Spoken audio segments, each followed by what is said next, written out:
I have been receiving a lot of peer pressure to do a Christmas pour. You know who you are. And I've always hesitated to use a lot of red and green together. So that means really I just don't use green because I love red so much. So this pour is going to have magenta, Hooker's green, which is transparent, surprisingly, a really pretty yellow green, and gold.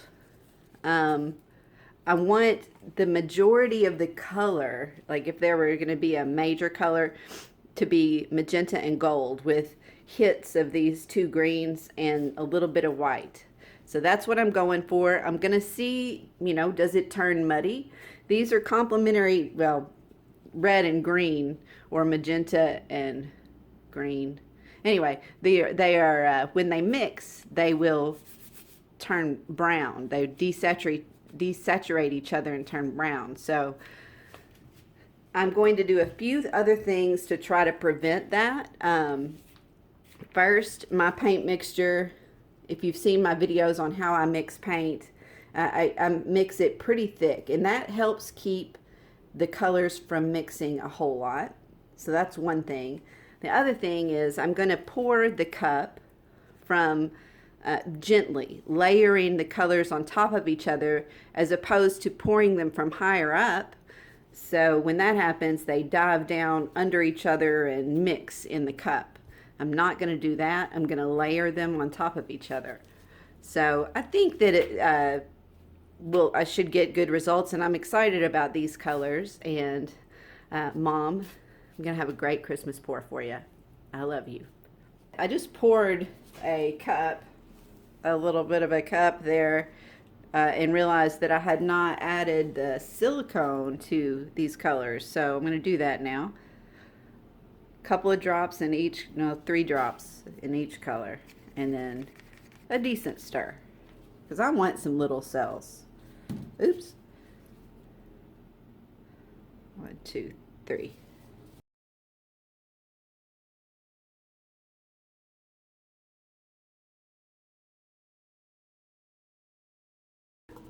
I'm going to start with gold and magenta because that's what I want the majority of the, that's what I want to pop out the most. And I am going to mix these, pour that from up high a little bit, because I think that mixing gold and magenta isn't, you know, it's not risky.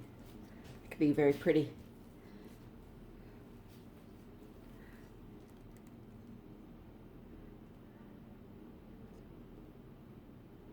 And I'm just drizzling layers. Now,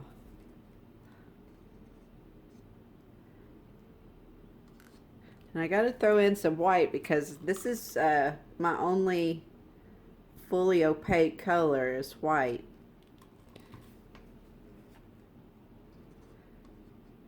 And I need, I always try to have at least, you know, one opaque or one transparent. I try to have an equal mix. This is really heavy on the transparents.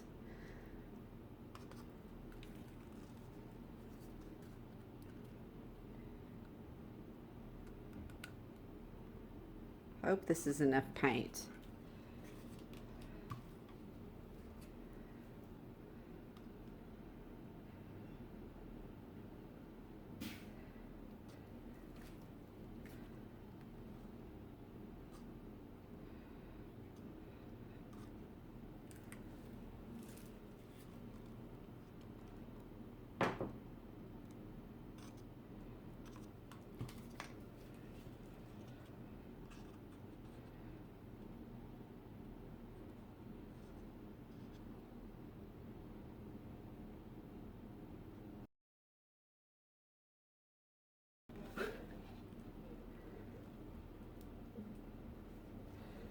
All right, so that's interesting.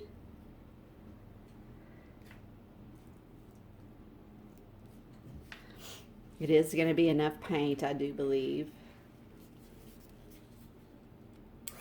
And I'm using I'm now using a heat tool, an embossing heat gun, instead of a torch. I saw a tip that I'm going to put into play here. I do not like these Caterpillar. Who was it that I saw this? I'll put it in the subtitles. But anyway, this person, these Caterpillar things, they don't like them either, and so they just do that sort of thing if one comes up. So they just get rid of it before they tilt, and I thought that was a good idea. So goodbye, Caterpillar. All right, I'm going to use this heat gun instead of a torch, and I really like the results that I've been getting. My paint is very thick, so it has to warm up. It takes a little while sometimes, and this seems to just really get it very evenly, and it covers a bigger distance than the torch. A bigger area, rather. All right, I think that's plenty of cells before a tilt.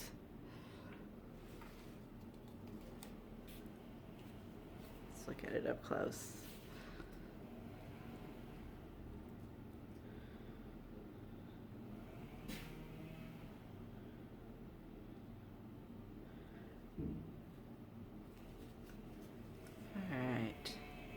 So I'm going to tilt really slow to also try to keep the colors from mixing too much.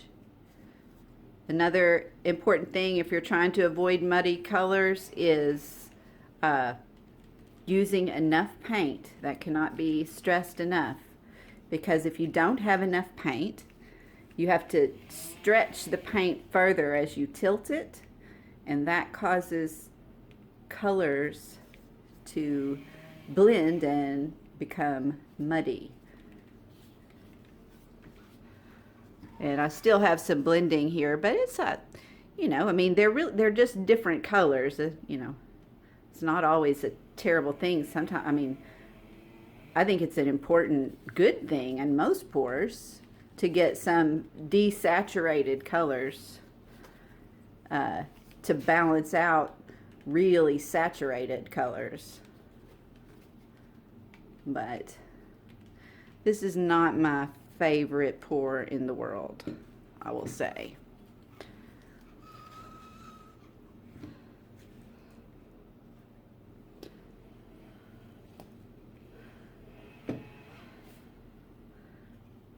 All right, I change gloves so I don't drop globs of paint into the field when I torch again, because I torch a second time after the tilt to get smaller cells.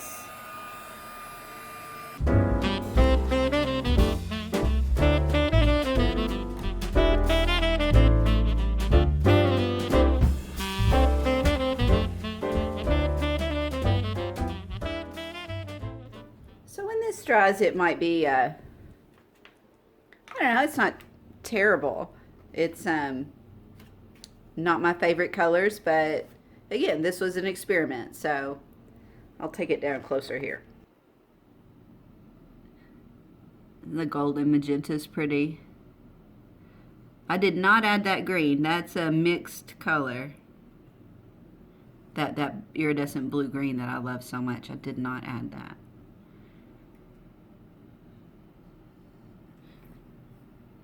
You know, yeah, that's... Hope everybody is enjoying the holiday season, and thanks for visiting my channel. Be sure to check out the tutorials I've done for acrylicpouring.com. If you like this video, please give me a thumbs up and subscribe to my channel. Thanks for watching.